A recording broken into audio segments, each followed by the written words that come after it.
Temos gente para colocar na roda? Temos. Vamos lá. Incluindo já uma tomada de posição. Nós temos aqui um exemplo.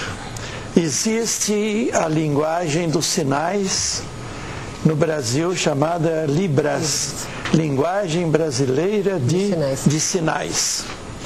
Nós temos aí um participante, o Leonardo Salomão de Itajubá, Minas Gerais. Ele diz que se interessou, fez um curso básico, achava que os surdos e mudos estavam completamente isolados da sociedade.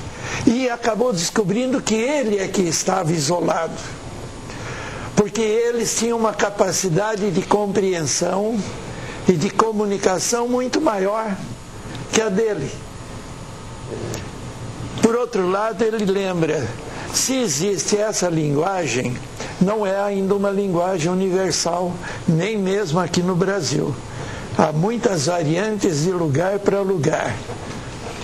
Ele aproveita isso para dizer, então, que ainda falta muito para a gente fazer, para criar condições melhores de participação, de inclusão na vida dessas pessoas.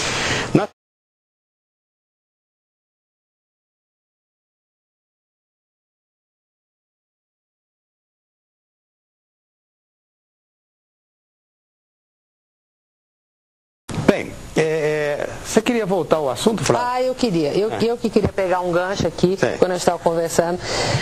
Ele fez um comentário aqui de Libras que achei muito interessante, né, que é a linguagem brasileira de sinais, só que eu queria fazer algum comentário, porque a população desconhece isso. A grande maioria das pessoas com deficiência auditiva não conhece a linguagem de Libras. Então, cuidado. Não é porque ele faz sinais que aquilo é Libras. Ele aprendeu sinais com o seu pai, com os seus amigos. Então, quando ele falou uma coisa que é muito interessante, que essa linguagem, ela é regional, ela é, inclusive isso, porque você tem gestos que você faz, que em São Paulo tem uma conotação, no Rio tem outra, como é um dialeto. Não existe então, assim, um código, sempre? Tem as letras. As letras são universais. Se você fizer a linguagem de Libras, as letras, em qualquer lugar do mundo, sim. E algumas coisas, por exemplo, quando você fala de trabalho, difícil, quando você fala, alguns gestos são universais. Mas a grande maioria são absolutamente regionais. E é muito interessante, porque as pessoas acham que ela está se comunicando né, no mundo inteiro, ou no Brasil, em outras regiões, e também não é verdade. É como dialetos. São dialetos. Tá certo? São dialetos. Tá? Agora, o outro comentário que eu fiz vamos parar assim, vão ser racionais. O que é mais fácil? Eu aprender Libras, e não sou contra não, porque acho que a gente, se puder, tem que aprender. Mas eu aprender Libras, ou a pessoa com deficiência auditiva aprender a se comunicar. Porque ela faz leitura labial. Conceito surdo-mudo é um conceito errado. Ele é surdo e não é mudo, porque ele tem som. E se ele tem som, ele pode falar. Em qualquer momento da vida, uma fono ensina ele a falar, porque ele articula o som. Então, assim, o que é mais fácil? Incluí-lo ou cada vez mais deixá-lo na exclusão? Se ele aprende a falar, se ele aprende a fazer a linguagem labial, se ele aprende a se comunicar, aí eu estou trazendo para a inclusão. Então a gente precisa tomar muito cuidado muitas vezes, porque a gente tem atitudes achando que, nossa, que atitude maravilhosa. A minha cidade inteira conhece a linguagem de Libras. Ok, se ele sair daqui, for na cidade vizinha, ele não compra pão na padaria, porque ele não vai saber Libras. O interesse é ele ter condições de comunicar-se, né?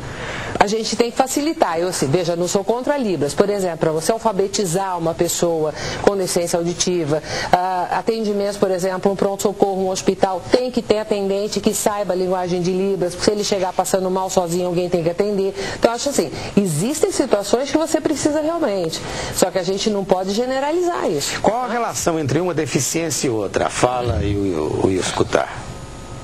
Não tem, você fala, não, que ele é surdo, que ele é mudo. Essa pergunta está na boca de gente lá em casa falando assim. Não tem relação, não tem. O que é mudez? Mudez é ausência de som. Ou seja, eu só tenho mudez quando eu tenho problema na corda vocal, na língua ou na articulação, que é a mandíbula, okay? Esse movimento aqui. Se eu não tiver nenhum desses três problemas, eu não tenho mudez. Tanto Tanto é que as pessoas chegam para mim e falam assim, José, na minha rua tem um mudinho, mas ele grita tanto. Olha que legal, gente, o mudo dele grita como? O mudo não tem som, não é? É muito engraçado isso. Ele é surdo, ele não é mudo.